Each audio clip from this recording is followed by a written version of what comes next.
ఎక్కడికి పోతున్నావు బిడ్డ? స్కూల్కి పోతున్నా నాన్న. స్కూల్కి పోవద్దని మీ అమ్మ నీకు చెప్పలేదా? చెప్పలేదు. ఎందుకు వెళ్ళకూడదు? ఒసే మధుమర్పు మల్లమ్మ ఎక్కడున్నావే?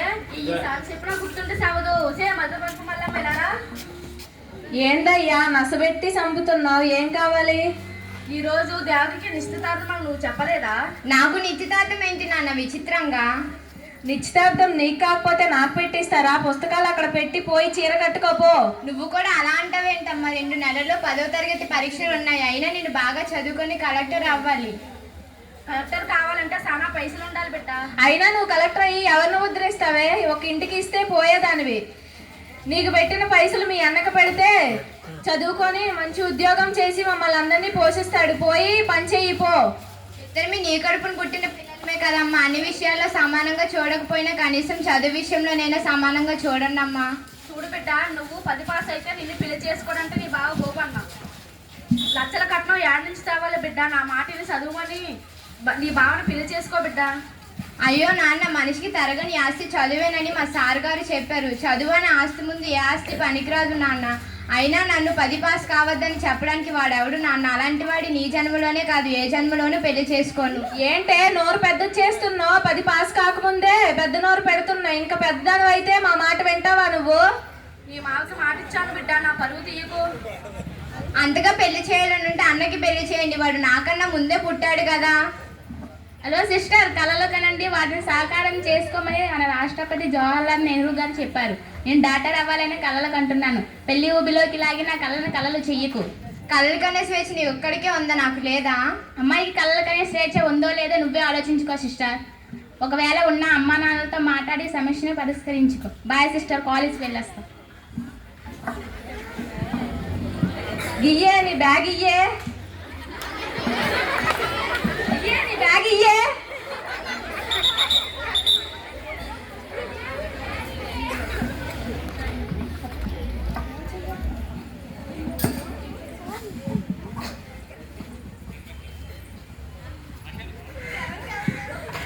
Hello sir. సార్, నేను దేవకిని మాట్లాడుతున్నాను. సార్, నాకు పెళ్లి చేయాలని, నాకు ఎంగేజ్మెంట్ చేయాలని, నా పెళ్లి చేయాలని ఎంగేజ్మెంట్ చేస్తుండే సార్. అలాగని వచ్చి మీరే కాపాడాలి సార్. Okay sir.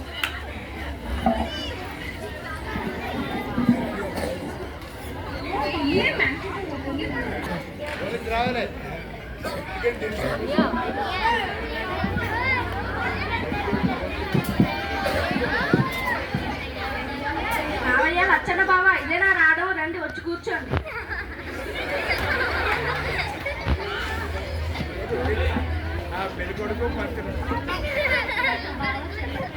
లోనుంది బావా.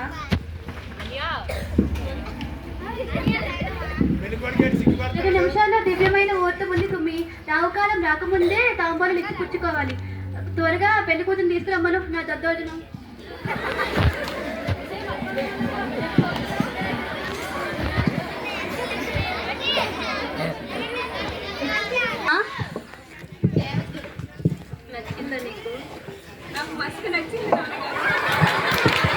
దేవకి గోపాల నామదేశ్య శుభమూర్తి సుమూర్ఖరస్తు. అయ్యా, తమరిద్దరూ తాంబూలాలు ఇచ్చిపుచ్చుకోండి.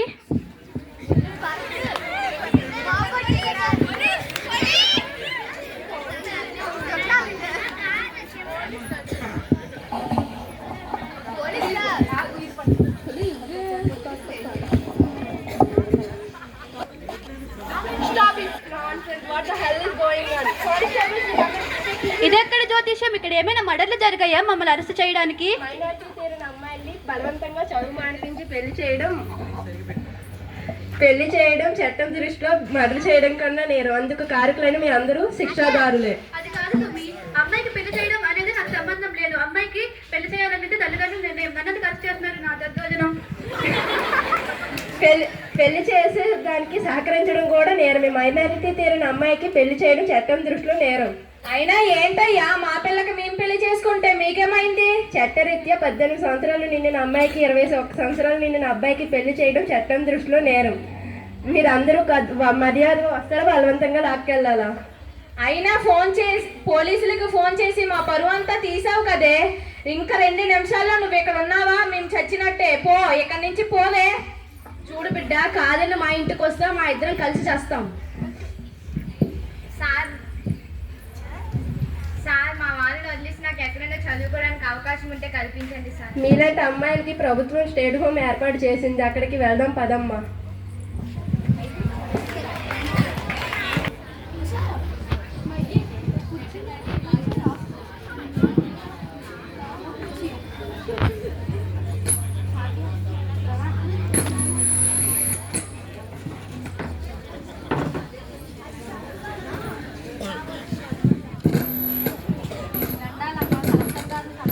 అలాగే ఆగండమ్మా.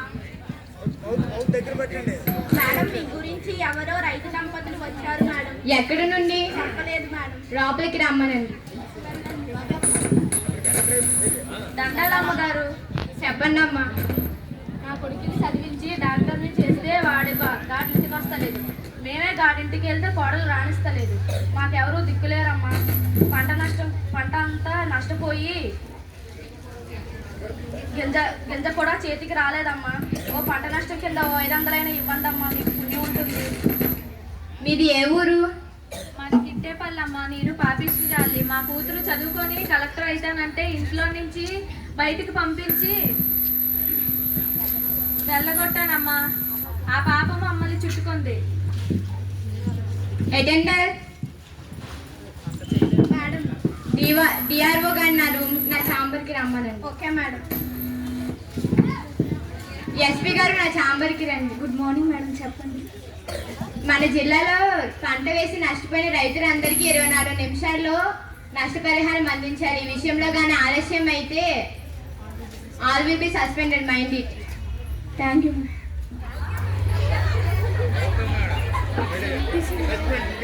మేడం, నకిలీ విత్తనాలు అమ్మే షాపులన్నింటినీ ఫైండ్ అవుట్ చేసి సీజ్ చేయండి. సంబంధితులైన వ్యక్తులని అరెస్ట్ చేయండి. Do it as possible as early. It's my order. Okay madam. చాలా సంతోషం అమ్మా. నిన్ను చూస్తుంటే నా బిడ్డను చూసినట్టే ఉంది. మీరు ఇంకొక సాయం చెయ్యాలమ్మా. మాకెవరూ దిక్కులేరు. మమ్మల్ని పేదవాళ్ళు ఉండే దగ్గర, గదే దిక్కులేని వాళ్ళు ఉండే దగ్గర చేర్పించమని చెప్పమ్మా. నన్ను క్షమించండి నాన్న. నేను ఉండగా మీరు ఎలా దిక్కులేని వాళ్ళు అవుతారు? అంటే నువ్వు నా కూతురు దేవకివా అమ్మా? అవును నాన్న.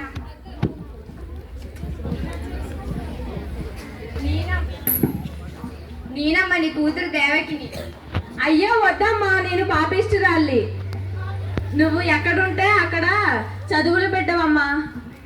నువ్వు చదువుకునే ఎక్కడ ఉంటే అక్కడ అందరూ సంతోషంగా ఉంటారమ్మా.